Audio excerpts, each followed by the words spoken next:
இதுக்குமே ஒவ்வொருத்தரும் ஒவ்வொரு விதமாக பேசுவாங்க. அது அவங்களுடைய விருப்பம். அது நம்ம அவங்க விருப்பத்துக்கெல்லாம் தடைப்பட முடியாது. நம்ம என்ன பேசுகிறோம் அதான் நமக்கு முக்கியம். இவர் சொன்னார், கேட்டார் தெரியுமா, கோயிலில் அபிஷேகம் பண்ணுறாங்களே ஏன், அதனுடைய பலன் என்னான்ட்டு. அது அடையாளம், அது அடையாளம். இதுங்களில் யாகம் நடத்துவாங்க. அந்த யாக குண்டத்தில் உன் நகை போடு, உன் புடவை போடு, உன் ஜாக்கெட்டு போடு, உன் பந்தை போடு அப்படின்னு சொல்லுவாங்க. அப்போ அதில் நெருப்பு தண்ணி வச்சு யாருன்னா யாகம் பண்ணி பார்த்துக்கிறீங்களா? நெருப்பு வச்சு தான் யாகம் பண்ணுவாங்க. அப்போது இந்த நெருப்பில் போடும்போது அது எதுக்குன்னா வெளியே அடையாளம் தான். உன் கையை போடுன்னா போட சொன்னோன்னு போட்டு தூக்கி போட்டுருவோங்க நெருப்பில். அதனால் அவன் என்ன சொல்லிட்டான், புடவையை போடு. புடவையா பாவம் பண்ணிச்சு, புடவையில் போடுறதால உன் பாவம் போகுமான்னா போகாது. அப்போது இதெல்லாம் எதுக்காக அப்படின்னா இதெல்லாம் அடையாளம். இது இகபரம் ரெண்டு இருக்குது, இரவு பகல் ரெண்டு இருக்குது. அதே மாதிரி யாகம் யோகம் ரெண்டு இருக்குது. என்னக்குது? யோகம். யாகம்ன்றது தெரிஞ்சுக்கிறதுக்கு, யோகம்ன்றது பண்ணுறதுக்கு. யாகம்ன்றது தெரிஞ்சுக்கிறது. இந்த நெருப்பில் இதெல்லாம் போட்டால் நம்ம பாவம் அழியும், இது குறிப்பிட்ட காலம் வரைக்கும். அதுக்கப்புறம் என்ன பண்ணணும், இல்லை இந்த நெருப்பில் போகாது, அங்கே ஒரு கல் கட்டி அது குண்டம்ன்றான். இந்த உடல் ஒரு குண்டம், யாக குண்டம் இது. அப்போ இதில் யோக குண்டத்தை கலப்பினோம்னா நெருப்பு கிளம்பும். நெருப்பு கிளம்புனா நம்ம பாவங்கள் அழியும் அப்படின்றதுக்கு தான் யோகமே மகான்கள் கொடுத்துருக்குறாங்க. இந்த அபிஷேகம்ன்றது என்ன, 12 வருஷத்துக்கு ஒரு வாட்டி கும்ப அபிஷேகம்னு வச்சுக்கிறாங்க. கும்பம்னா என்ன? கும்பம்னா உடல். உன்னுடைய உடல் தான் கும்பம். இந்த கும்பத்துக்கு அபிஷேகம் நடக்கணும். இது ஏன் வருஷம் பண்ணான்னா டெய்லி பண்ணான்னா நடக்காது. கும்ப அபிஷேகம்னா அமுதம்.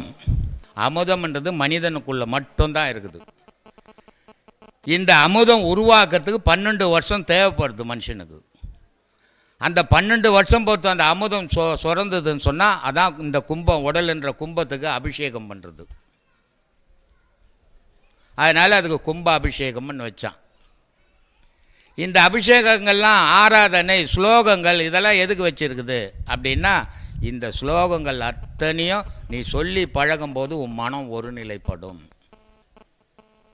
ஒருநிலைப்பட்டால்தான் தெய்வத்தினுடைய நிலைக்கு நீ எட்ட முடியும். மனம் ஒருநிலைப்படாத தெய்வ நிலை எட்ட முடியாது. அதனால் சொல்கிறார், ரொம்ப அழகாக சொல்லுவார் பட்டினத்தார். அட்டாங்க யோகமும் ஆதாரம் மாறும் அவித்தை ஐந்தும் விட்டேறி போன வெளிதனிலே வேப்பொன்று கண்டேன்.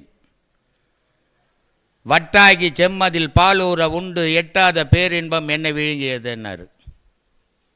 எப்போ அட்டாங்க யோகம் பண்ணுறேன், சுதிஷ்டானம் மணிப்பூரகம் அநாகதம் விசுத்தி ஆக்ஞை அப்படி 6 ஆதாரங்களையும் பண்ணுறேன். சரி, இதனால் கடவுளை பார்க்க முடியாதுப்பா. பார்க்க முடியாது, இதெல்லாம் ஏன்பா பண்ணணும் நான் அப்படின்னா, இத்தனையும் உன் மனம் நிற்கிறதுக்காக பண்ணுறடா. உன் மனம் நின்று போச்சுன்னா கடவுளை பார்க்கலாம், மனம் நிற்காத வரையும் கடவுளை பார்க்க முடியாது. அப்போ மனத்தினுடைய நிலை என்ன? செயலற்ற நிலை. மனம் செயல் புரியக்கூடாது. தின மேலே உட்காந்துப்பான், என்னப்பா பண்ணால் சும்மா இருக்கிறேன்மா. சும்மா இருந்தால் அமெரிக்காவை யோசித்துக்கு நிற்பான். சும்மா இருக்க தான் முடியாது மனுஷனால்.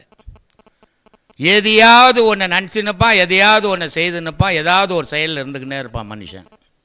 சும்மா இருக்க மட்டும் முடியவே முடியாது. சும்மா இருக்க முடிஞ்சு போச்சுன்னா அவனே ஞானி, அவனே மகான், அவனே கடவுள். ஏன்னா இந்த மனத்தினுடைய கூறு அப்படி இல்லையா? அது மறைமுகமாக இருக்குது. சித்தம் புத்தி அகங்காரம் மனம் அந்த காரணமாக மறைஞ்சிக்கின்னு இருந்து நம்மளை ஏக்கிக்கினுக்குது. இந்த மனத்தினுடைய நிலை என்ன அப்படின்னா, ஆன்மாவுனுடைய குழந்தை அந்த மனம். அப்போ இந்த மனத்தினுடைய செயல் எப்போ போவோம் அப்படின்னா, இந்த மனம் போய் ஆன்மாவில் சேர்ந்தால் மனத்தினுடைய செயல் போச்சு. அப்போ ஆன்மாவினுடைய செயல் வரும். ஆன்மாவினுடைய செயலினுடைய நிலை என்ன அப்படின்னா தெய்வ நிலை, மனித நிலையில். மனுஷனுக்கு மனசு இருக்கிற வரைக்கும் தான் உனக்கு மனசு. ஒரு புலி செத்து போச்சுன்னா புலி செத்து போச்சு, மாடு செத்து போச்சுன்னா மாடு செத்து போச்சு, ஆடு செத்து போச்சுன்னா ஆடு செத்து போச்சு. மனுஷன் செத்து போனால் என்ன செத்து போச்சு? பொணம் ஆயிடுச்சு, பேரே மாறி போச்சு உனக்கு. இதில் என்னடா ஆட்டங்குது? எதை கண்ட? எதுவும் கூட வரப்போகுது. வாய்ப்புகள் உனக்கு நல்லது செய்ய கிடைச்சிக்குது. 1000 பேருக்கு நன்மையை செய், புண்ணியத்தை தேடிக்கோ.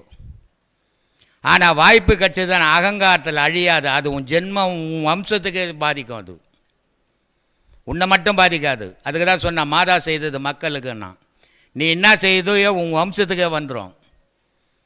நீ செய்கிற தர்மம் உனக்கு கிடையாது, உன் பிள்ளைங்களுக்கு. அதனால் மாதா செய்தது மக்களுக்கு. அதனால தான் நான் போன வீடியோவில் கூட சொல்லியிருப்பேன், தர்மத்தை கையாளுங்க. தர்மம் பண்ண ஆரம்பிச்சிங்கனாவே மனம் இலகிடும். மனம் இலகினாவே அந்த அடுத்த ஸ்டெப் அது இறைவனை நோக்கி பயணம் பண்ணும். மனம் முரட்டுத்தனமாக இருந்ததுன்னா உலகத்தை நோக்கி தான் பயணம் பண்ணும். ஏன்னா இறைவனே மென்மையானவன், இறைவன் பூ போன்றவன், இறைவன் பேரொளியானவன், இறைவன் கருணை உள்ளவன். அந்த ஈக்குவலாக அதனுடைய முழு நிலைக்கு போனாலும் கால் நிலைக்கு மனுஷன் போனால் போதும், இறைவன் தூய்ப்பான் உன்னை. ஆனால் நீ அதில் தொடவே தொடாத மொட்டுத்தனமாக வச்சுன்னு சுற்றினா இறைவன் உன்னை கழிச்சு கட்டிடுவான். அதனால்தான் சொர்க்கம் நரகம் எங்களுக்குன்னா இது இங்கே இக வாழ்க்கையில் தான் இருக்குது. ஒன்றும் தனியாக அதுக்கு ஒரு கம்பெனி வச்சு நடத்தின்னு இல்லை. அப்போ நீ செய்கிற செயலை பொறுத்து தான் இங்கே வாழ்க்கை உனக்கு அமைய போகுது. அதனால்தான் தலையெழுத்துன்றது இறைவன் ஒவ்வொருத்தனுக்கும் தலையெழுத்து எழுதுந்தாண்டா மனிதனை விட இறைவன் கோடிக்கணக்கில் போகணும். எத்தனை கோடி கடவுளை வச்சு நீ தலையெழுத்து எழுதுறது? யாரும் எழுதுறது. உன் தலையெழுத்தை நீயே வகுத்துக்கிற. உன் வாழ்க்கை அடுத்த பிறவியில் எப்படி வாழ போகிறன்னு நீயே இந்த வாழ்க்கையில் முடிவு பண்ணிக்கிற. இந்த பிறவியில் நீ என்ன செய்கிறியோ அதுவே உன் அடுத்த வாழ்க்கைக்கு அடித்தளமாக அமைய போகுது. அதனால தான் வாய்ப்பு கிடைக்கும்போது நன்மையை செய்யுங்க, வாய்ப்பு கிடைக்கும்போது தர்மத்தை செய்யுங்க, வாய்ப்பு கிடைக்கும்போது 10 பேருக்கு நல்லதை சொல்லுங்க அப்படின்னு படித்து சொல்கிறது காரணம் அதுதான். இது எல்லாம் தான் இறைவனுடைய பயணத்துக்கு உதவும். இறைவனுடைய பயணத்தில் அறிவாளித்தனம் உதவாது. முட்டாள்தனமும் முரட்டுத்தனமும் தான் ஓணும். கடவுள் இருக்குதா இல்லையா நீ ஆராய ஆரம்பிச்சுன்னா விடையே கிடைக்காது. சொன்னாங்க இருக்குதுன்னு, இல்லையா இருக்குதா நான் பார்க்குறேன்னு போகணும், அது முட்டாள்தனம். போகிறதுக்கு பயணம் பண்ணுறது முரட்டுத்தனம் வேணும். இருந்தால் இருக்கிற செத்த சாவரியா நான் அந்த பொருளை பார்க்கணுன்ட்டு. நீ நான் அறிவாளி 6 அறிவு படிச்சு நான் ஆராய ஆரம்பிச்சு நான் இறைவனோட தொடக்கூட முடியாது உன்னால். அதனால தான் நான் சொல்லுவேன், தனிமையில் நீ நானும் பேசுறதை விட ஒரு சபையில் பேசு. ஏன்னா அடுத்தவங்களுக்கு வராத எண்ணம் உனக்கு வரும்போது உன் எண்ணத்தை 10 பேர் பகிர்ந்துக்குவாங்க. நீ கேட்குற கேள்விக்கு நான் பதில் உனக்கு மட்டும் சொல்கிறத விட 100 பேருக்கு சொன்னால் அது பயன் தரும் அப்படின்னு சொல்கிறது கேளுங்க.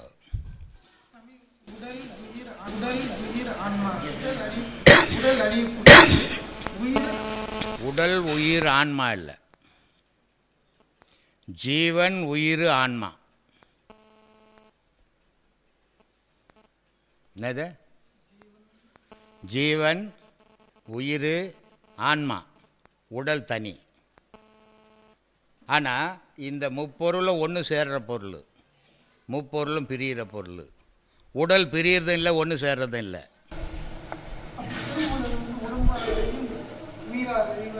ஆமாம் ஆமாம், என்ன சொல்கிறார் அவர்?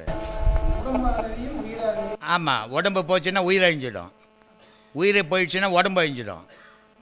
ரெண்டும் ஓணும். ரெண்டும் நான் என்ன சொன்னேன் கொஞ்ச நேரத்துக்கு முன்ன கூட, உயிர் இல்லாத உடல் இருக்காது, உடல் இல்லாத உயிர் வாழ முடியாது. ரெண்டும் இணைஞ்சாதான் இல்லையா? விந்து 2 விதமாக. ஒரு மனுஷனுக்கு ஒரு விந்து இருந்தால் போதாதா? ஏன் 2 விந்து ஓணும்?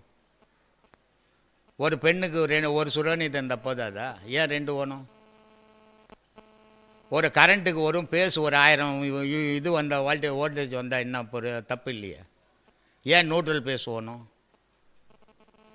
நியூட்ரல் பேஸ் இருந்தாலும் 1000 வோல்டேஜ் வந்தால் கூட ஒரு லைட் எரியாது. அது கூட நியூட்ரல் சேர்ந்தால் தான் லைட் எரியும். அதே மாதிரி சூட்சும விந்து மட்டும் இருந்தால் உலகத்தில் பயன்படாது, ஸ்தூல விந்து இருந்தால் மட்டும் பயன்படாது. சூட்சும விந்தும் ஸ்தூல விந்தும் நியூட்ரல் பேஸ் மாதிரி, இது ரெண்டும் சேரும்போது தான் நீ கடவுளை அடைய முடியும். இது ரெண்டும் பிரியும் போது நீ மனுஷன். அப்போது இந்த சூட்சும விந்து ஸ்தூல விந்தோட கீழே இறங்கி வந்து பெண்ணோட புணர்வு பண்ணும்போது போய் போகிறது உலக உற்பத்தி. இது மேலேருந்து கீழே இறங்குது. ஆனால் யோகத்து மூலிமா கீழே இருக்கிற ஸ்தூல விந்தை மேலே ஏற்றுற, மேலே ஏற்றி சூட்சும விந்தோட கலக்கும்போது இறைவனை பார்க்குற. இதுதான் நடந்துக்கின்னு இருக்குது உலகத்தில். ஞானிக்கும் அஞ்ஞானிக்கும் உள்ள வேறுபாடு தான், வேறு ஒரு அதிசயமும் கிடையாது. இது ரெண்டும் சேர்க்கறதுக்கு மன உறுதி வேணும். எதை ஒன்றா இழப்பேன், இறைவா உன்னை மட்டும் இழக்க மாட்டேன்ற மன தைரியம் வேணும். கடவுள் போனாலும் பரவாயில்ல, எனக்கு சொத்து சோகம் இருந்தால் போதும்னா வராது. ஒருபோதும் எவனாலையும் அனுபவிக்க முடியாது. சும்மா கதை பேசலாம். உட்காந்துக்கின்னு இன்றைக்கெல்லாம் நான் கடவுளை பார்த்தேன், கும்பிட்டேன், சேவித்தேன், இது பண்ணேன் அது பண்ணேன் சொல்ல. உனக்கு ஆசான் ஆவானோ, குருவாக மாறுவானோ.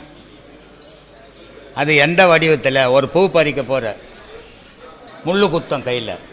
அப்போ நீ யோசிக்கணும், ஓ இதை பறித்ததால் தானே நம்ம கையில் முள்ளு குத்துச்சு, இதை பறிக்கலைன்னா நம்ம கைக்கு ஒன்றும் இல்லையே வேணும் அப்படின்னு ஒவ்வொரு விஷயத்திலையும் நீ அனுபவப்படணுமா.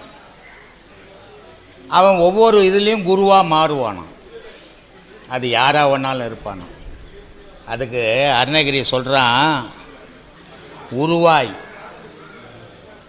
அருவாய் உளதாய் இளதாய் மறுவாய் மலராய் மணியாய் ஒளியாய் கருவாய் உயிராய் கதியாய் விதியாய் குருவாய் வருவாய் அருள்வாய் புகனேன்ற. நீ எந்த விதத்துலையாவது வா, ஆனால் எனக்கு குருவா வா. எனக்கு அறிவு போதிக்கிறவனா வா, என்னை அழிக்கிறவனா வராது. நீ மலராவா, மணியாவா, ஒளியாவா, உருவமாவா, எதுவாவனா வா, ஆனால் என் அறிவை தெரியவை. அப்போது ஒரு குருன்றவன் கடவுள் வழியில் வரானோ, எந்த வடிவத்திலையாவது வருவானோ. அப்போது அந்த குருவை மதிக்கணுமா. குரு வார்த்தையிலேருந்து பிழையிலே கூடாது. அவன் தான் சீடானான். அவன் குரு பாட்டு கத்திக்கினே இருந்தா, இவன் பாட்டுக்கு எதையானா செய்திருந்தா இவன் சீடனுக்கு தகுதி இல்லாதவன் தான்றான். அப்போது இந்த குரு சொன்னதை கேட்டு கடவுளை எப்படிடா வழிபடணும்னா காதலிக்கணுமா. என்ன பண்ணோம்? காதலிக்கணும். கடவுளை காதலிட்டா கத்திரிக்காய் கடையில் போய் காதலிக்கிறான் இவன். அதனால்தான் சொல்கிறாரு அருணகிரி, உன் உடம்புக்குள்ளே என்னென்ன இருக்குதுரா. இப்போ முருகன் ஒரு கடவுள், அது கை காட்டினா ஊரே அழிய போகுது. அதுக்கு என்னத்துக்கு வேலு, அதுக்கு என்னத்துக்கு சேவல், அதுக்கு என்னத்துக்கு மயில், இத்தனி வச்சுக்கினா அது சண்டை போட்டு போகுது. கடவுள் தானே அது. நம்மள மாதிரி ஆளாக இருந்தால் பரவாயில்ல, யாருன்னா ரெண்டு குத்தா கம்மனு கவுந்து போட்டு போவோம். அது கடவுள். இத்தனையும் எங்கடா இருக்குன்னா உனக்குள்ளே தாண்டா இருக்குது, அதாண்டா அடையாளம் அங்கே வச்சுக்கிறேன் அப்படின்னாரு. காற்று நீல நிறம், அது மயில். இந்த தொண்டை சேவல் கத்துறது, அதனால தான் உனக்கு குரல் வருது, இல்லைன்னா குரலே வராது. இந்த வேலு மூச்சு என்னது. அதனால சொல்றாரு அருணகிரி, ஆடும் பரி வேலனி சேவல் எனும் பாடும் பனியே பனி அருள்வாய், தேடும் காயமா முகனை செறிவில் சாடும் தனியானை சகோதரனே, உல்லாச நிரகுல யோக இச்சல்லாப வினோதனும் நீ அலையே, எல்லாம் மற என்னை இழந்த நல்லாம் சொல்லாய் முருகா சூரபவேனர். எப்போ கேட்குறாரு? எனக்குன்னு இந்த உலகத்தில் ஒன்றும் இல்லை சாமி, நீ தான் இருக்கணும், உன்னை நம்பி தான் நான் இருக்கிறேன் அப்படின்னு சொல்லும் போது அவன் வந்துடுறான். எனக்கு எல்லாம் இருக்குது சாமி, என் பொண்டாட்டி புள்ள குட்டிலாம் இருக்குது, காரு பங்களாலாம் இருக்குதுன்னா நான் தேவைப்பட மாட்டேன்டான்னு போயிடுவானோ. அப்போது அந்த பாம்பு என்னன்னா குண்டலி பாம்பு, அந்த சேவல் என்னன்னா தொண்டை குழி கத்துறது, இந்த காத்தினுடைய நிறம் என்னன்னா நீளம். எவ்வளோ அக்யூரேட்டாக வச்சுக்கிறான் பாரு ஆதியில், எவ்வளோ பெரிய அறிவாளிகள் பாரு. ஆனால் எப்போவாவது இதை பற்றி நம்ம கேள்விப்பட்டுக்கிறோமா, தெரிஞ்சுக்கினுக்கிறோமா? கேட்டதும் கிடையாது, தெரிஞ்சுக்கிறதும் கிடையாது. மண்ணாங்கட்டி மாதிரி சுற்றின்னு வரோம், துட்டோன்னிட்டு. பயன்படாது, பயன்படவே மாட்டேன் எந்த நேரமும். அதனால்தான் வள்ளலார் சொல்றாரு, பெத்த தாய் புள்ளைய மறந்துடலாமா, புள்ள தாயை மறந்துடலாமா, உடல் உயிரை மறந்துடலாமா, உயிர் உடலை மறந்துடலாமா, கண் இமையை மறக்கலாமா, இமை கண்ணை மறக்கலாமா, நமச்சிவாய மந்திரத்தை நான் ஒரு நாளும் மறக்கேனேன்றார். என்ன சொன்னாரு? எல்லாத்தையும் உலகத்துல இருக்கிறதெல்லாம் நான் மறப்பேன்பா, நமச்சிவாயத்தை மட்டும் நான் மறக்க மாட்டேன்ற. இல்லையா? அப்படிப்பட்ட பொருள் சேருங்கன்னா எதையோ தேடிக்கின்னு எங்கேயோ அலைஞ்சா எங்கே நிம்மதி கிடைக்கும்? 10 ரூபாய் கையில் இருந்ததுன்னா நான் கூட சந்தோஷமாகறேன். ஒரு 100 ரூபாய் கையிலன்னா யாருன்னா ஃபோன் பண்ண, ஐயோ ஏன் வேறு வேலை இல்லையா உனக்குன்றேன். இப்படிப்பட்ட மனுஷன் உருப்படுவானா சொல்லு? அதனால ஆண்டவனை இதயத்தில் வைக்க வழி பாருங்க. ஆசையை இதயத்தில் வைக்காதீங்க. ஆசையை இதயத்தில் வச்சா ஆண்டவன் வெளியே போயிடுவான். ஆண்டவனை வச்சா ஆசை வராது. அந்த ஆண்டவன் உட்கார்ந்தானா தான் உனக்கு சொர்க்கம், நரகம், மோட்சம், முக்தி எல்லாம். ஆனா ஆசை இருந்ததுன்னா உலகம்தான் முக்கியம். அதுக்கு தான் சொன்னான், ஆசையே பிறப்பு உண்டாக்கும், ஆசையே அறவே ஒழித்துடு, கட்டாத நாயெல்லாம் காவலுக்கு ஒப்பாதே, அங்காடி நாய் போலே அலையாதே, இவ்வளவோ நமக்கு சொல்லிக்கிறாங்க. மகிழ்ச்சி. நான் உயர்நீதிமன்றத்தில் வழக்கறிஞராக இருக்கிறேன். கடந்த 10 ஆண்டு காலமாக ஐயாவுடைய முழு ஆசி எனக்கு கிடச்சிருக்கு. எல்லாருக்கும் இந்த ஆசி கிடைக்கணும். எல்லாரும் ஐயாவுடைய கருணை எல்லாருக்கும் இருக்கும். அதை கரெக்டாக எல்லோரும் யூஸ் பண்ணிக்கங்க. மிகுந்த மகிழ்ச்சி. அவர் எம்ஏ, பிஎல், எம்எல் ஹைகோர்ட்டில் அட்வொகேட்டாக இருக்கிறார். அவருக்கும் நம்மக்கிட்ட தொடர்பு கொண்ட பிறகு அவருக்கு ஒரே குறிக்கோள், அவங்க அப்பா அம்மாவுக்கு ஒரே புள்ள. அவர் ஒரு அக்கா, ஒரு தங்கச்சி, இவர் ஒரே புள்ள. அவங்க 2 பேரும் கல்யாணம் ஆயிடுச்சு. இவர் கல்யாணமே வேணான்னு இருந்தார். அப்போது சாமியாரை போகிறதுக்கு எம்ஏபிஏல படிக்கணும் தேவையில்லையே. அப்போ நீ படித்தது வீணாக போயிடக்கூடாது. அதே நேரத்தில் உன் தாய் தகப்பனு அவங்க எவ்வளோ அளவுக்கு ஏம் பண்ணி உங்களை இந்த அளவுக்கு படிக்க வச்சுருப்பாங்க. அவங்க அப்பா ஒரு மிலிட்ரி மேன். அப்போ அவங்க எவ்வளோ ஏம் பண்ணி படிக்க வச்சுருப்பாங்க, அது வீணாக போகக்கூடாது, நீ கல்யாணம் பண்ணிக்கணும்னு நான். அவங்க சொந்தக்காரெல்லாம் சொல்லி அவர் பண்ணிக்க மாட்டேன்ட்டார். அதுக்கப்புறம் நான் சொன்ன பிறகு கல்யாணத்துக்கு ஒத்துக்கினார். ஒத்துக்கினப்போ அங்கே எங்கே பொண்ணு பார்த்துக்கின்னு இருந்தோம். சரியாக செட் ஆகலை. நான் திடீர்னு சொன்னேன், ஒரு பொண்ணு இருக்குதுன்னாரு. சரி நீ போய் பாருன்னு. இல்லை அவங்க வரட்டும், நீ போய் பாருன்னு. பார்த்தாரு, செட் ஆயிடுச்சு. அவங்க தான் ராயப்பேட்டை ஹாஸ்பிட்டலில் சீஃப் டாக்டராக இருந்தாங்க, மீனாட்சி, இவருடைய ஒய்ஃப். பழனியில் ஆச்சு கல்யாணம். போயிட்டு வந்தோம். இன்றைக்கி ஜிஹெச் ராயப்பேட்டாலேருந்து ஜிஹெச்சுக்கு ட்ரான்ஸ்ஃபர் ஆகியிருக்கிறாங்க. இவர் ஹைகோர்ட்லேயே இருக்கார். இப்படி ஒரு வாழ்க்கை நல்லா இருக்கணும். நீ ஆன்மீகத்தில் இருந்தால் கூட அந்த வாழ்க்கை பயணம் உனக்கு அமைதியாக போகணும். அதுக்கு ஒரு துணை தேவை. உன்னை ஒரு நாள் உடம்பு சரியில்லை, ஒண்டியாக படுத்துட்ட, நீ அட்வொகேட்டுன்னா தண்ணி வருமா? அட்வொகேட்னா மாத்திரை வருமா? வராது. அதுக்கு ஒரு உதவி வேணும், ஒரு ஆள் தேவைப்படுது. அந்த ஆள் யாராக இருக்கும் அப்படின்னா உன் மனைவியாக இருக்கணும், இல்லை உன் கணவனாக இருக்கணும். இது ஒருத்தருக்கு ஒருத்தர் அன்பு செலுத்தி வாழ வேண்டியது, அதிகாரம் பண்ணி வாழறதில்லை. அது வாழ்க்கையே இல்லை. அது என்ன நீ அடிமைப்படுத்தலாமா, உன்னை நான் அடிமைப்படுத்தலாமான்ற வாழ்க்கை, அது சரியான மனித வாழ்வே கிடையாது. அந்த மாதிரி இன்றைக்கி 2 பேரும் நல்லா சந்தோஷமாக இருக்காங்க. நல்லபடியாக மாதம் மாதம் வராங்க, பயன் தராங்க. அந்த மாவில் வர முடியல, லீவு கிடைக்கல, வரமால சித்ரா பௌர்ணமிக்கு வருவாங்க. இப்படி ஒவ்வொருத்தர் வாழ்க்கையும் சீராக இருக்கணுன்றதுக்கு தான் இவ்வளோ பேசினுக்கிறேங்க. எதுவோ வந்தாங்க பேசணும், ஏதோ போனாங்கன்றது இல்லை. இங்கே பேசுகிறது அவங்களுக்கு பயன் தரணும். நம்மளுடைய பேச்சு சும்மானா தேவையில்லாத ஒரு 2 மணி நேரம் 3 மணி நேரம் பேசி என்ன பயன்? அது மற்றவங்களுக்கு பயன் தராது. அதே நேரத்தில் உங்களுக்கு புரியாத அளவுக்கு இலக்கணம் இலக்கியத்தில் பேசி என்ன பயன்? அது நம்ம ஒரு பேச்சு பேசுகிறோன்னா அது அடுத்தவங்களுக்கு புரிகிற மாதிரி இருக்கணும். அதனால தான் நான் படிக்காதவன். 1ஆம் கிளாஸ் கூட நான் படித்தது கிடையாது. இவ்வளோ பேருக்கு ஏன்னா அனுபவம். நான் ஒன்றும் ஒரு பெரிய மகான் கிடையாது, நான் ஒன்றும் பெரிய குரு கிடையாது. ஆனால் ஓரளவுக்கு அனுபவம் உண்டு. அந்த அனுபவத்தை பல பேருக்கு சொல்லின்னு இருக்கிறேன். அந்த அனுபவ ரீதியாக போனீங்கன்னா உங்களுக்கு பாதிப்பு வராதுன்ற உபதேசம்னு கொடுக்குறாங்க. அதை முறையோடு அவங்க கொடுத்தாங்கன்னா பரவாயில்ல. ஒரு உபதேசம் 2 உபதேசத்தில் ஒன்றும் பண்ண முடியாது. அதுக்கு நிறைய உபதேசங்கள் வேணும். நீ உச்சத்துக்கு போகணுன்னா இப்போது உன் கால்லேருந்து உபதேசம் கொடுத்தா தான், உச்சந்தலை வரையும் கொடுத்தா தான் நீ மேலே போக முடியும். உன் காலுக்கு மட்டும் உபதேசம் கொடுத்துட்டா அது மேலே போகாது.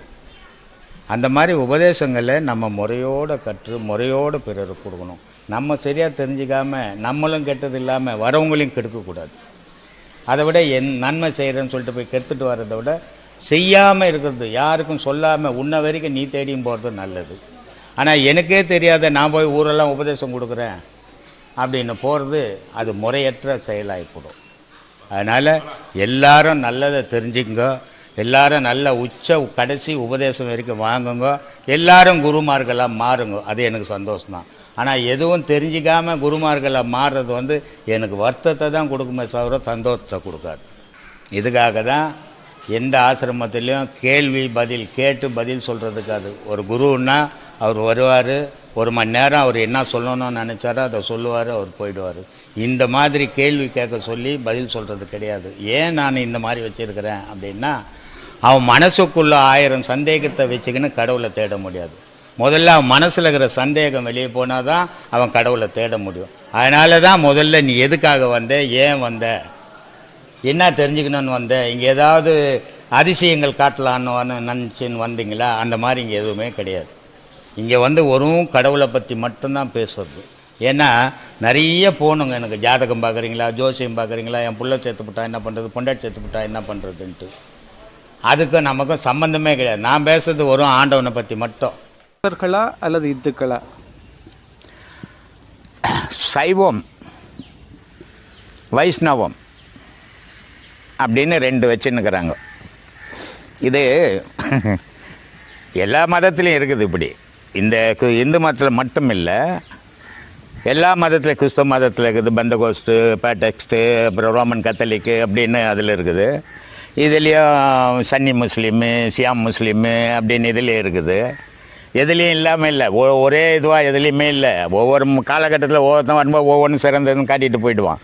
ஆனால் இந்த இந்து மதத்துலேயும் அதே மாதிரி இருக்குது. இது வைஷ்ணவமா சைவமா அப்படின்னா, வைஷ்ணவம்னா என்ன, நான் பெருமாளை மட்டும் கும்பிடுவேன்.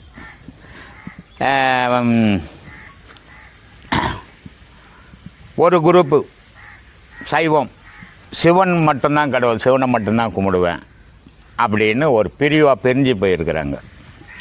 அதில் இந்த பிரிவில் கூட ரொம்ப வருத்தப்பட வேண்டிய விஷயம். என் கூட ஒரு முஸ்லீமு டெல்லிக்கு வந்தார், டூர் போயிருந்தோம். அவர் சியாம் முஸ்லீமு. சன்னி முஸ்லீமனுடைய மசூதியில் போய் தொழுக மாட்டேன்றாரு. அவ்வளோ வெறி இருக்குது. அதே மாதிரி வெறி இதுலேயே வச்சுருக்குறாங்க. நாமம் போட்டுக்கின்னு போகிற பெருமாள் கோயிலுக்கு போகிற பிராமணன் சிவன் கோயிலுக்கு போக மாட்டான். சிவன் கோயிலுக்கு போகிற பிராமணன் 2 பேரும் ஒரே கேஸ்ட்டு தான், ஆனால் கடவுளை வேற வச்சுன்னுக்கிறாங்க. ஆனால் இதெல்லாம் இவன் சிவமதத்தில் போய் கொண்டு மாட்டான், சிவமதத்தில் இருக்கிறவன் இந்த கோயிலுக்கு வர மாட்டான். இது என்ன கேட்டால் அறியாமைன்னு கூட சொல்லுவேன் நான். ஏன்னா கடவுளை பிரித்து பார்க்கவே கூடாது. முதல்ல உன் மனத்துக்கு ஏற்ற மாதிரிலாம் கடவுள் இல்லை, கடவுள் கடவுளாகவே இருக்கிறான். ஆனால் நீ என்ன பண்ணுற, உன்னுடைய சௌகரியத்துக்காக உன்னுடைய வம்சத்துக்காக ஒரு நாமத்தை போட்டு அது ஒரு கடவுள் பெருமாள்ன்ட்டு, இதுக்கு ஒரு பட்டியை போட்டுட்டு இது சிவம்ன்ட்டு, சிவம் பெருமாள்ன்னு அப்படின்னு கிடையாது. ஒரே பொருள், இறைவன்ற ஒரு பொருள் உலகத்தையே ஆண்டுன்னுக்கிறான். இது இங்கே ஜாதியோ மதமோ இனமோ குலமோ கோத்திரமோ சம்பந்தமே இல்லாதவன். மீதி மதத்துக்கு உட்பட்டவங்கெல்லாம் கடவுளை வழிபட முடியாது, மதத்தை கும்பிடலாம்.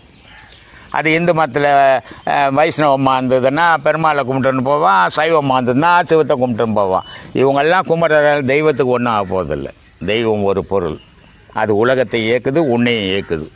ஆனால் இது உணராத இதை கட்சிகள் மாதிரி பக்தின்னும் போது ஒரே பக்தியாக வந்துடணும். யார் கும்பிட்டாலும் அது இறைவன்ற மனோபாவம் வரணும். வந்தால்தான் இறை வழிபாடு, இல்லைன்னா அது மத வழிபாடு. மத வழிபாட்டால் நீ இறைவனை தொடவே முடியாது, மன வழிபாட்டால் மட்டும்தான் இறைவனை தொட முடியும். அப்போது மத வழிபாட்டை விட்டு மன வழிபாட்டுக்கு வாங்க, கடவுளை வழிபாடலாம். அப்படி வரும்போது கடவுளில் வேற்றுமை, சைவமா இல்லை இதுவா அது கிடையாது, வைணவமா அப்படின்னு கிடையாது. எல்லாம் விவேக் கூட ஒரு படத்தில் சொல்வார், என்னது சிவமும் விஷ்ணுன்னா அரியும் சிவனும் ஒன்று அறியாதவன் வாயில் மண் அப்படின்னுட்டு ஒரு படத்தில் விவேக் கூட சொல்லுவ மாதிரி. அது மாதிரி கடவுளை அறியாதவர்கள் இது மாதிரி பங்கு போட்டு கும்பிடுவாங்க. கடவுளை அறிஞ்சவனுக்கு சிவமன் சித்தர்களுடைய பாடலில் பார்த்தீங்கன்னா எத்தனை இடத்துல ராமா ராமா ராமான்னு வரும். சித்தருக்கும் ராமனுக்கும் என்ன சம்மந்தங்குது? சம்மந்தமே கிடையாது. இருந்தாலும் ராமா ராமா ராமான்னு. ஏன் சித்தர்கள் ராமா ராமான்னா? ஏன் அவர் வைஷ்ணவ சைவமாச்சு, அவர் சிவத்தை தானே கும்பிடணும் அப்படின்னா, ராமான்னா 2 மூச்சு, ரவி மதின்னு அர்த்தம். ரான்னா ரவி சூரியன், மதின்னா மான்னா மதின்னா சந்திரன். இந்த 2 இல்லைன்னா இங்கே ஒரு கடவுளுக்கும் இங்கே வேலை இல்லை.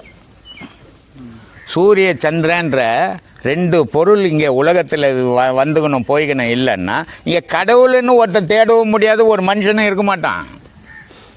அதனால் சித்தர்கள் என்ன சொல்கிறான்னு, இதுதாண்டா ராமா, இதுதாண்டா உன் மூச்சு தாண்டா ராமா. இந்த ராமானா ரவி மதிடா, இது வெப்பமும் சூட்டையும் உண்டாக்கக்கூடியது, குளிர்ச்சியும் சூட்டையும். இது 2ம் சமமாக இருக்கும்போது தாண்டா நீ வாழ முடியல, செத்து போய்ட்டு விடான்றான்.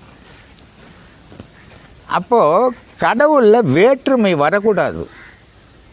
நீ வழிபட்ட, உனக்கு பிடிக்குது, நீ போ, தப்பு இல்லை. நான் வழிபட்ட, எனக்கு ஒரு வழி பிடிக்குது, நான் போகிறேன், அதுவும் தப்பு இல்லை. ஆனால் நான் போகிறது தான் சரி, நீ போகிறது முட்டாள்தனம், நீ போகிறது சரி, மற்றவன் போகிறது முட்டாள்தனம்னு பேசுறது முதல்ல முட்டாள்தனம். அது மாதிரி பேசக்கூடாது. ஏன்னா எல்லா மனிதர்களும் ஒரு தகப்பனுக்கு பிறக்கல, ஒரு தாய்க்கு பிறக்கல. ஒவ்வொரு மனிதனும் ஒவ்வொரு தாய் தகப்பனுக்கு பிறந்துக்கிறான். அந்த தாய் தகப்பனுடைய மனநிலை எப்படி இருந்ததோ அப்படி தான் இவன் வாழ்க்கை வாழ்ந்துன்னுக்கிறான். அப்போது ஒவ்வொரு தாய் தகப்பனுடைய மனநிலை இந்த மாதிரி பிள்ளைகள் பிறந்துக்குது. பிள்ளைகள் மனநிலைக்கு ஏற்ற மாதிரி வழிபட போகுது. அந்த வழிபாடு உனக்கு பிடிச்சதை நீ செய்துன்னு போ, எனக்கு பிடிச்சதை நான் செய்து, நீ என்ன குறை சொல்லாத, நான் உன்னை குறை சொல்லக்கூடாது. இப்படி வாழ்ந்தால் சண்டை சச்சரவு இல்லாத அமைதியான தெய்வ வழிபாடு போகும். இதில் நீ பெரிய ஆள், நான் பெரிய ஆள், நீயும் ஜாக போகிற, நான் போகிறேன், யாரா பெரிய ஆள்? கடவுள் மட்டும்தான்டா பெரிய ஆள். அது தெரியாமல் நீ பெரியாள் நான் பெரியாள்னு போராட்டம் பண்ணிக்கின்னு பல செயல்களை செய்துக்கின்னு மரணத்தை தேடி பயணம் பண்ணின்னுக்கிறோமே. இது எவ்வளோ அறியாமல் இது. அதனால் தெய்வ வழிபாடுன்றத ஆரவாரத்தில் கிடையாது, அமைதியில் தான் தெய்வ வழிபாடுக்குது இல்லையா? அதனால தானே சொல்கிறாரு அழகனி சித்தர், முத்து முகமடியோ முச்சந்தி வீதியிலே 10ஆம் இதழப்பி பஞ்சனையின் மேல் நிறுத்தி அத்தை அடக்க நிலை யாரும் இல்லா வேளையிலே குத்து விளக்கேற்றி என் கண்ணம்மா கோலமிட்டு பாருங்க. யாரும் இருக்கக்கூடாது, நீ தெய்வ வழிபாடு பண்ணுற, அதான்டா தெய்வ வழிபாடு. 100 பேர் சேர்ந்து தம்மான்னு குதிக்கிறது தெய்வ வழிபாடு இல்லை, அது மன வழிபாடுறான்றான். அப்போது தெய்வ வழிபாடுன்றது தனித்து அமைதியாக அர்த்த எண்ணங்கள் இல்லாமல் உன்னை பற்றியே சிந்திச்சின்னு தெய்வத்தை பற்றியே சிந்திச்சின்னு வழிபாடுறது தான் உண்மையான தெய்வ வழிபாடு. சுவாமி, இப்போது பிரம்மசூத்திர குழு பாடசாலை இடித்து கட்டப்பட்டு வருகின்றது. இதை உள்வைத்து ஒரு கேள்வி ஒன்று கேட்கின்றேன். அதாவது மணியடி சாஸ்திரம் என்பது உண்மையா? ஏனென்றால் ஒவ்வொரு இப்போ வீட்டிலோ அல்லது கோயில்களாக இருந்தாலும் ஈசான மூலை, குபேர மூலை அப்படி என்று ஒவ்வொரு இது இருக்கின்றது. இந்த சாஸ்திரம் கோயிலுக்குள் வருமா, நமது ஆசிரமத்தில் வருமா? நான் இந்த ஆசிரமம் கட்டி 13 வருஷங்கள் ஆகுது. நான் எந்த சாஸ்திரத்தையும் பார்க்குறதில்ல. ஏன்னா எனக்கு இந்த சாஸ்திரத்து மேலே இருக்கிற நம்பிக்கையை விட கடவுள் மேலே இருக்கிற நம்பிக்கை பெருசு எனக்கு. ஏன்னா கடவுளை விட எந்த சாஸ்திரமும் எந்த இதுவும் பெருசு கிடையாது. அதனால் நான் இது வரைக்கும் எந்த சாஸ்திரம் பார்த்தோம் கட்டினதில்லை. இந்த சாஸ்திரம்ன்றதே என்னன்னா மன சம்பந்தப்பட்ட விஷயம். இந்த மனசில் இப்போ முஸ்லீம் இருக்கிறான், கிறிஸ்துவம் இருக்கிறான், புத்த மதத்தில் இருக்கிறான், ஜெயின மதத்தில் இருக்கிறான், இந்து மதத்துலேயும் இருக்கிறாங்க. இதில் எல்லாருமே சாஸ்திரம் பார்த்து கட்டுறதில்லை. நம்ம இந்துக்களுக்கு சாஸ்திரம், இது வாஸ்து சாஸ்திரம் அப்படின்னு வச்சுன்னுக்கிறாங்க. இந்த வாஸ்து சாஸ்திரம் பார்த்து கட்டினவன் எத்தனையோ பேர் கெட்டும் போயிருக்கிறான். வாஸ்து சாஸ்திரம் பார்க்காம அவன் விருப்பத்துக்கு கட்டினவன் எத்தனையோ பேர் உயர்ந்தும் இருக்கிறான். அப்போது அவனுடைய நல்ல நேரமும் அவனுடைய மனம்தான் அதுக்கு அடிப்படை பேஸு. இல்லைன்னா அதுக்கு வேறு ஒன்றும் இல்லை. இந்த மனசு நம்ம வாஸ்து சாஸ்திரப்படி கட்டணும் அப்படின்னு நம்ம நினைக்கும் போது அவங்க அதில் விரும்பி அதுக்காக பல சாஸ்திரங்களை பார்த்து பல ஜோசியர்கள்கிட்ட போய் அதை கட்டுறாங்க.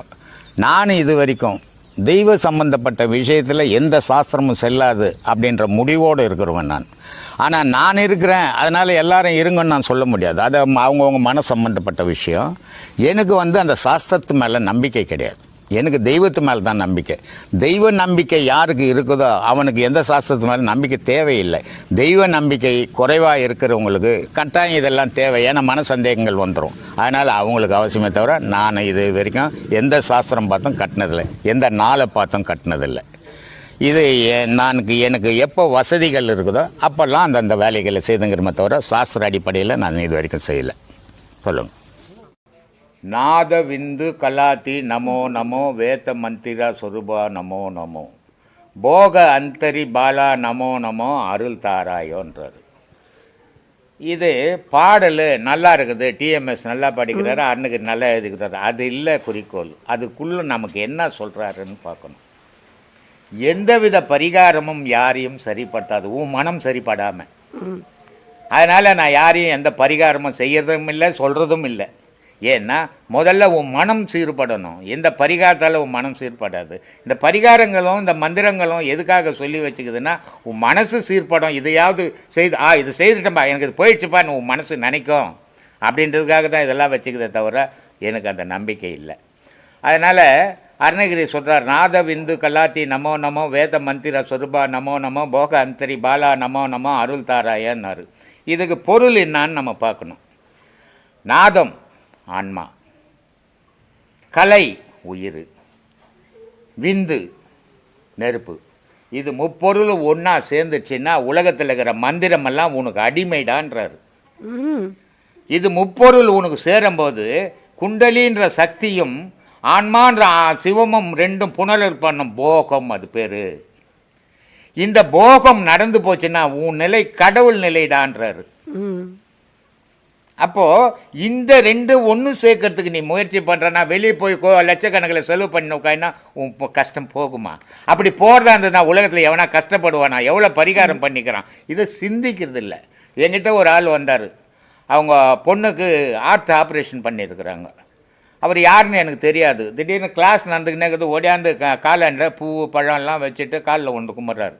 நான் கேட்டேன், யாருப்பா நீன்னு? இது மாதிரி சாமி, நான் இதிலேருந்து வரேன், ஒரு ஊர்லேருந்து, என் பொண்ணுக்கு ஹார்ட் ஆப்ரேஷன் பண்ணாங்க, கோமா ஸ்டேஜுக்கு போயிடுச்சு, நீங்கள் தான் காப்பாற்றணும் அப்படின்னு.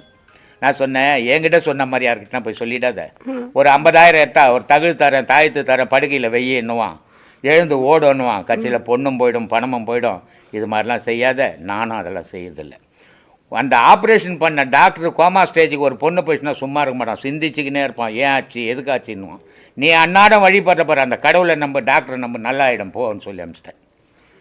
சரிப்பா, நான் நல்லா இருக்கிறேன், எத்தப்பா பரிகாரம் பண்ணிடலான்னு சொல்லியிருந்தா 1,00,000 ரூபாய் கொடுப்பாரு. ஏன்னா பொண்ணு அது ஏமாற்றி சம்பாதிக்கிறது இல்லை அது.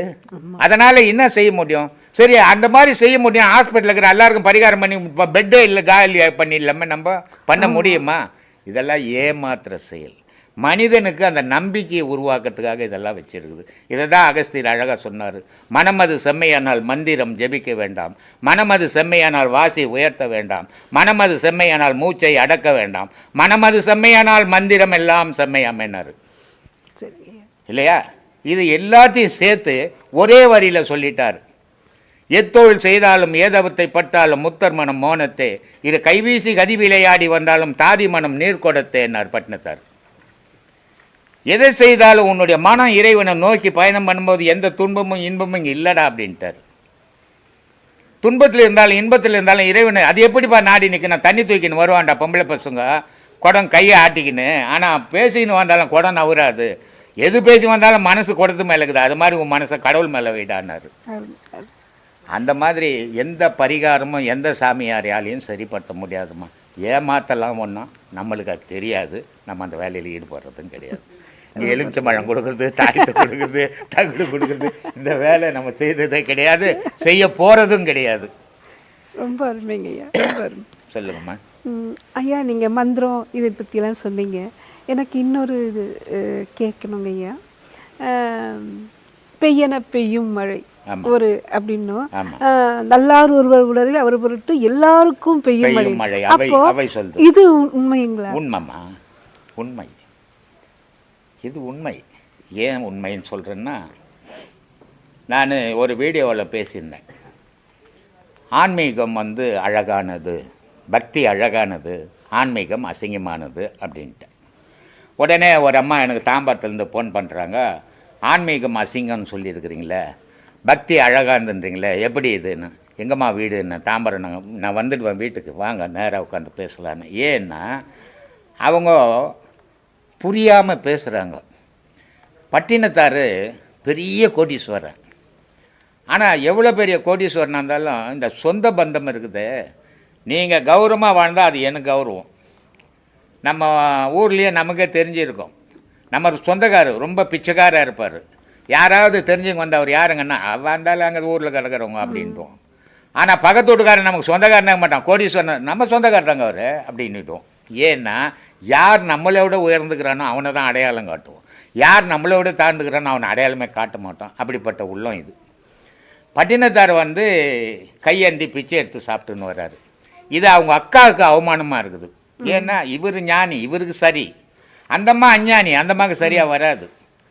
ஆனால் அது அவமானமாக இருக்குதுன்ட்டு அந்த இருக்கிறத விட செத்து போகிறது மேலுன்னு ஆப்பத்தில் விஷம் போட்டு ஆப்பம் சுட்டு இதை சாப்பிட்டு சாப்பிட்டோன்னு கொடுக்குறாங்க. அவர் கையில் வாங்கி பார்க்குறாரு, விஷம் இருக்குது. அப்போ சொல்கிறாரு, ஊட்டப்பம் ஊட்டை சுட்டால் ஓட்டப்பம் ஊட்டை சுட்டான் அப்படின்னு சொல்லிட்டு ஓட்டு மேலே போட்டுடுவார். ஓடு பற்றிக்கும். இது எப்படி எல்லாரும் போட்டால் ஓட்டு மேலே பற்றிக்குமா? பட்டினத்தார் போட்டால் பத்தோம், நம்ம போட்டால் பத்தாது. அது மாதிரி அவ்வை பெய்யும் மழைன்னா பெய்யும். ஏன்னா அவ்வைன்றது ஒரு அபூர்வமான பெண்ணுடைய பெண். அந்த அம்மா, அந்த அம்மாவை யாரும் பெற்றதா யாருக்குமே தெரியாது. அதனால்தான் வள்ளுவனுடைய தாயினுடைய பேர் ஆதி, தகப்பனுடைய பேர் பகவான், இல்லைங்களா? அப்படி தானே, நமக்கு அவர் தெரியாது, சொல்கிறேன். ஆதி பகவான். அதனால்தான் அகர முதல எழுத்தெல்லாம் ஆதி பகவான் முதற்றே உள்ளது. இதில் ரெண்டு அர்த்தம் உண்டு. ஆதின்னா கடவுளுக்கும் ஆதின்னு ஒரு பேர் உண்டு, அவங்க அம்மாவுக்கும் ஆதின்னு ஒரு பேர் உண்டு. பகவான்னா கடவுளுக்கும் பகவான் ஒரு பேர் உண்டு, அவங்க அப்பாவுக்கும் பகவான் ஒரு பேர் உண்டு. இவங்க ரெண்டு பேரால் தான் நான் இந்த உலகத்துக்கு வந்தேன்றதையும் அவர் சொல்கிறாரு, அந்த ரெண்டு பேரால் தான் வந்தேன்னு சொல்கிறாருங்க, இல்லையா? அப்படி தான் நம்ம பொருள். அந்த மாதிரி அவ்வை வந்து ஒரு மகானுக்கு பிறந்தவங்க. அவங்கள ஆற்றுல விட்டாங்க, எடுத்து வளர்த்தாங்க. ஒரு 18 வயசு பொண்ணு ஒரு பிள்ளையார்கிட்ட போய், சாமி பிள்ளையார எனக்கு இளமை வேணாம், எனக்கு முதுமை கொடு அப்படின்னு கேட்டால் கொடுக்குமா? பிள்ளையாரால் கொடுக்க முடியுமா? பிள்ளையாரால் கொடுக்க முடியறாண்டா இந்தம்மா கூட தண்ணி எடுத்து எல்லா பசங்களுக்கும் எல்லாம் கிடச்சிருக்கணும். அது இல்லை, இது உண்மை தெரியாத உலகம் இது, அதனால பேசும். அந்த அம்மாவனுடைய உள்ளுக்குள்ளே இருந்த ஞானம் அப்போ வெளிப்பட்டுது. அது பிள்ளையார்கிட்ட போய் முதுமையை கேட்டவுடனே இந்த அம்மா முதுமையானாங்க. என்னை கல்யாணம் பண்ணிக்கு வராங்க, எனக்கு இளமை வேணாம், முதுமை கொடுன்னு. முதுமை அது பிள்ளையார் கொடுத்தது இல்லை, இந்த அம்மாக்குள்ள இருக்கிற பிள்ளையார் கொடுத்தது. அதனால உலகத்தையே வெறுத்து பெரிய பெரிய மன்னர்கள்லாம் பயந்தான் அதை பார்த்து. பாரியினுடைய பொண்ணுக்கு கல்யாணம் பண்றதுக்கு மூவேந்தரை எதிர்த்து நிக்குது, இல்லையா? எவனால எதிர்த்து நிற்க முடியும்? பாண்டிய மன்னன் கதவை மூடுறான், அவை வருதுன்னு ஒன்று உடைச்சிட்டு உள்ள போகுது. அப்போ மூவேந்தர இன்னைக்கு பூகம்பம்னு பேசுறமே, இது அவை காலத்திலேயே செய்து காட்டிச்சு பூகம்பத்தை. மூவேந்திரம் வரும்போது பூமியை பொழுந்து காட்டிச்சு. அது அப்படிப்பட்ட அவை பெய்யணும் பெய்யாதா? பெய்யுமா? அப்போ பெண்ணை வந்து பெரும் சக்தின்னு நீங்க சொல்றீங்க. ஆமாம்மா, அது சாதாரண பெண் இல்லை, அது பெரும் சக்தி வாய்ந்த பெண். அது எல்லா பெண்கள் மாதிரி இல்லை, அதே மாதிரி எல்லா ஆண்கள் மாதிரி இல்லை மகான்கள். தோற்றத்துக்கு மனிதர்கள் தான், ஆனால் மகான் வேற, அஞ்ஞானி வேற. அதே மாதிரி தோற்றத்தில் பெண்கள் தான், ஆனால் அந்த அம்மா வேற, காரைக்கால் அம்மா வேற. அந்த மாதிரிலாம் மகான்கள்ன்றது அவங்களுடைய ட்ராக் வேறு. ஆனால் பொய் பொருட்டு ஏமாத்தல் இதெல்லாம் அவங்க வாழ்க்கையில் இல்லாதவங்க. சக்தியை மட்டுமே வாழ்க்கையாக வாழ்ந்தவங்க அவங்க. அதனால் அதெல்லாம் ஒரு அபூர்வமான சக்தி வாய்ந்தவங்க. அதனால் ஊர் வந்து வறுமையில் வாடி ஒருத்தனே சேர்த்து வச்சுக்கின்னு சாப்பிடும்போது அந்த அம்மா பார்க்குறாங்க, இப்படி போய் இந்த நாட்டில் இருக்குது அப்படின்ட்டு பெய்யும் மழை. இன்னொன்று ஃபுல்லாக ஒரு நல்லவன் இருக்க மாட்டான் அந்த ஊரில், எல்லாரும் கெட்டவனா அந்த கூட. ஒன்று அந்த அம்மா சொன்ன வார்த்தைக்கு மேகமே பொழிஞ்சிச்சு, ஊரே வெள்ளக்காடாயிடுச்சு. நிறைய பேர் உலகத்தில் ஒரு குரு அவர் என்ன பண்ணுவார்னா ஒரு ஆன்மீக கிளாஸ் நடத்துகிறார், இல்லை ஒரு பாட்டு கிளாஸ் நடத்துகிறாரு. எது நடத்தினாலும் அவர் 1 மணி நேரமோ 2 மணி நேரமோ அவர் பேசிட்டு போயிடுவார். இதுதான் எல்லா இடத்துலையும் நடந்துக்கின்னு இருக்கிற விஷயம். ஆனால் நம்ம என்ன பண்ணுறோம், அதையும் தாண்டி நீ ஞான பாதைக்கு வரப்போகிற, அஞ்ஞான பாதையில் இருந்த ஞான பாதைக்கு வரணும்னு விரும்பும்போது உன் மனசுக்குள்ள கடவுள் இப்படியா அப்படியா, இப்படி இருப்பாரா இருக்க மாட்டாரா அப்படின்ற சந்தேகம் வேணாம். அதை தெளிவுபடுத்திக்கின்னு போ. அப்போது நீ கடவுள் வழிபாட்டில் தடை இல்லாமல் போவ அப்படின்றதுக்காக தான் நான் சொல்கிறேன். இதை கடவுள் வழிபாட்டை பற்றி கேள்றான்னா அவன் என்ன பண்ணுறான், போன மாதம் கூட ஒருத்தன் இந்த இவ்வளோ நிலம் இருக்குது, இந்த நிலத்தில் இந்த பயிர் வைக்கிறேன் அப்படின்னா நான் சொன்னேன், இப்போ இங்கே என்ன பேசின்னுக்குறாங்க, அக்ரிகல்ச்சருக்கு போனீங்கன்னா உனக்கு எல்லாத்தையும் சொல்லி கொடுக்க போகிறாங்க, புக்கு என் கையில் கொடுப்பாங்க, நீ படித்தா பயிர் வைக்கலாம், அதை இங்கே கேட்டுங்கிறேன். ஏன்னா நம்ம எந்த இடத்துல போயிருக்கிறோம், நம்ம எதை பற்றி கேட்கணுன்னு தெரியல. அவனுக்கு கண்டதை கேட்குறான். கடவுளை பற்றி பேசுகிற இடத்துல காதலை பற்றி கேட்குறான். என் பொண்டாட்டி போயிடுச்சுங்க, நான் போய் இன்னும் வரட்ட வானாவாங்கன்னு கேட்குறான். அப்போ கோபம். எல்லாருமே என்ன நினைக்கிறாங்கன்னா சாமியார் கோவப்படுறார். ஏன் கோவப்படுறார்? ஏன்னா அந்த நெட்டில் பார்க்கும்போது நான் பேசுறது மட்டும் அவங்களுக்கு தெரியுது, அவன் கேட்ட கேள்வி தெரியல. அதனால் நான் மட்டும் கோவப்படுறேன்னு நினைக்கிறாங்க. வந்துக்கிறவன் மேலே நான் ஏன் கோவப்படுறவனா இருந்தால் நான் ஏன் அவங்கள கூப்பிட்டு வச்சு பேசின்னு இருக்கிறேன்? கோவப்படுறதில்லை என்னுடைய நோக்கம். இப்போ நம்ம 2 பேர் பேசுகிறோம், சாதாரணமாக பேசணுமுன்னா நீங்கள் உங்கள் வீட்டுக்கு போனீங்கன்னா நான் என் வீட்டுக்கு போனேன்னா உங்களை பற்றி யோசிக்க மாட்டோம், நம்ம இங்கே என்ன பேசணுன்னு யோசிக்க மாட்டோம். ஆனால் ஒரு 2 பேரும் நண்பர்கள் தான், கொஞ்சம் கோபமாக பேசிட்டேன்னு வச்சுக்கோ, வீட்டுக்கு போய் யோசிப்பீங்க, ஏன் அவர் இப்படி பேசினார், இப்படி பேச மாட்டார், ஏன் கோவப்பட்டார், அவர் சிந்திக்க ஆரம்பிச்சிருவீங்க. அப்போ நம்ம பேசுனது தவறு சரின்னு சிந்திக்குப்பீங்கன்றதுக்காக தான் நாங்கள் கொஞ்சம் கோவப்பட்டு ஒரு சிலர்கிட்ட தான், அது கூட மீதி பேர்கிட்ட எல்லாருக்கிட்டும் கோவப்படுறதில்ல. இந்த மாதிரி முட்டாள்தனமாக கேட்குறவங்க கிட்ட மட்டும்தான் கோவப்படுவோன்னே தவிர எல்லாருக்கிட்டும் கோவப்படுறதில்ல.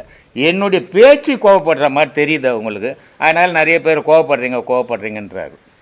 அதனால் நான் யார் மேலேயும் கோவப்படுறதில்ல. ஒரு குரு அப்படின்றவர் எப்படி இருக்கணும் அப்படின்னா, குருன்றவரே 4 பேரை உருவாக்கணுன்ற எண்ணத்தோடு இருக்கிற குரு எல்லாரையும் அனுசரித்து போகணும்.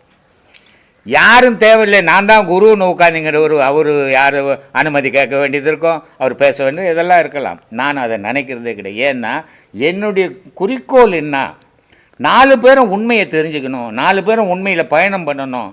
அப்படின்னும் போது நான் அவங்களோடு இணைஞ்சால் தான் அதை செய்ய முடியும். அதை தான் நான் செய்துன்னு இருக்கிறேனே தவிர நான் வேற்றுமையே நினைக்கிறது. எனக்கு ஜாதி மதம் எதுவுமே கிடையாது. எனக்கு மனுஷன் இங்கே என்ன பார்ப்பேன், நல்லவனா கெட்டவனா, இது மட்டும் நான் பார்ப்பேன். மீதி ஜாதி மதத்தெல்லாம் நான் பார்க்கறதில்ல, ஏழை பணக்காரனெலாம் பார்க்கறது கிடையாது. அதனால் ஒரு ஃபங்க்ஷன் நடந்தது. இருளவர் இருக்கிறாங்க இங்கே, 1 மணிலேருந்து சாப்பாடு போடுறோம், அவங்க 3 மணிக்கு சாப்பாடு வாங்குகிறாங்க. எனக்கு மனசு கேட்கல. நான் போய் அவங்கக்கிட்ட கேட்டேன், ஏம்மா மணி 3 ஆச்சு, அப்போ கூட இப்போ நீ சாப்பாடு வாங்கின்னு போறியே, இதை எடுத்துன்னு போய் வீட்டில் இருக்கிறவங்களுக்கு எத்தனை மணிக்கு போடுவீங்க? 1 மணிலேருந்து சாப்பாடு போடுறாங்களே, சாப்பிடக்கூடாதான்னு.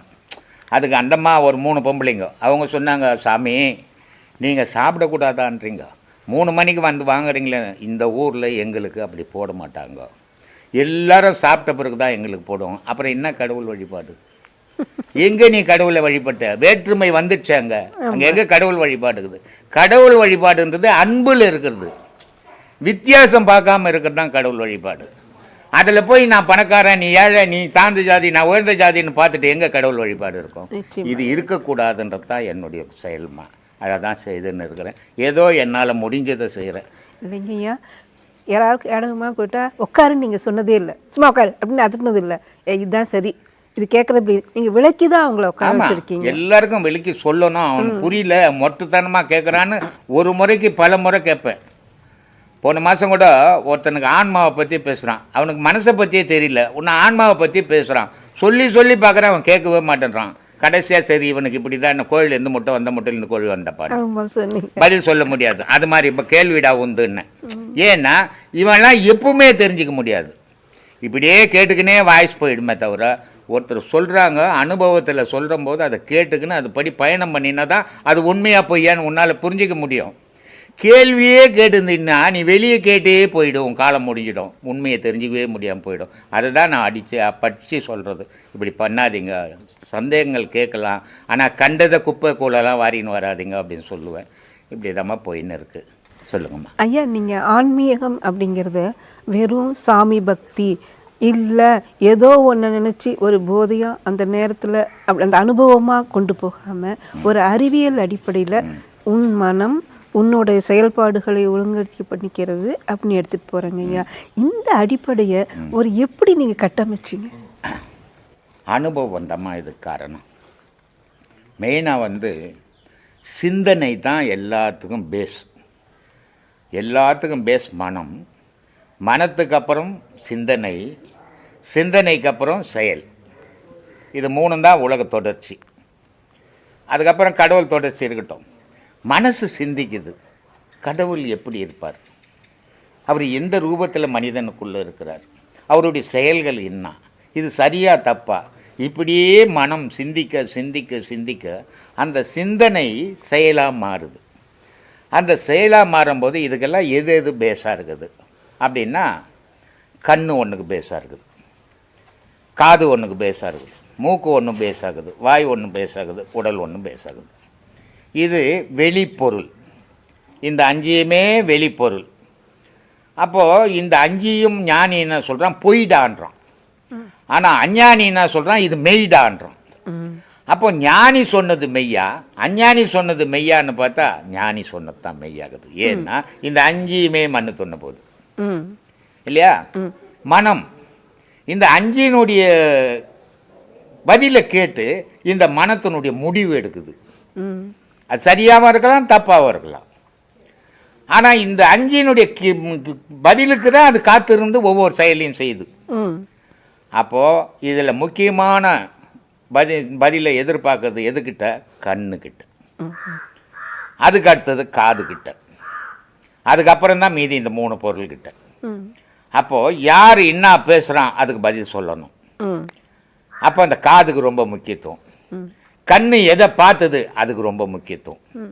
மீதி மூக்கு மோடுறது, உடல் உணர்றது, வாய் பேசுறது, இதெல்லாம் அதுக்கு அடுத்தபடியே தான். இந்த 2 பொருள் ஆகாயமும் இந்த நெருப்பும் சேர்ந்து தான்.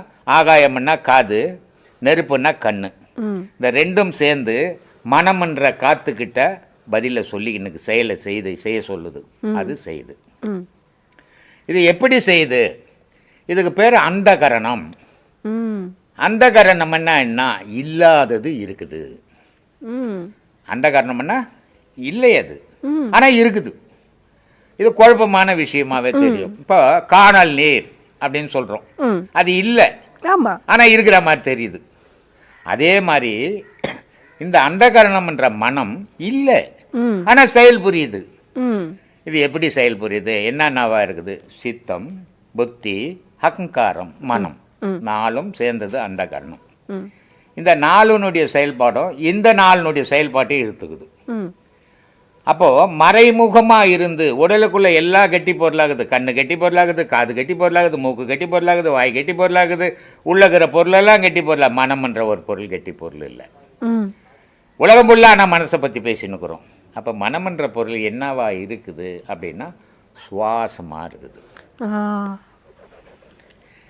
அப்போது இந்த சுவாசமாகப்பட்டது பேர் என்ன இதுக்கு? உயிர். அப்போ இந்த சுவாசத்துக்கு பேர் உயிர். இது உயிராக இருக்கிற வரைக்கும் எந்த எண்ணமும் இல்லை அதுக்கு.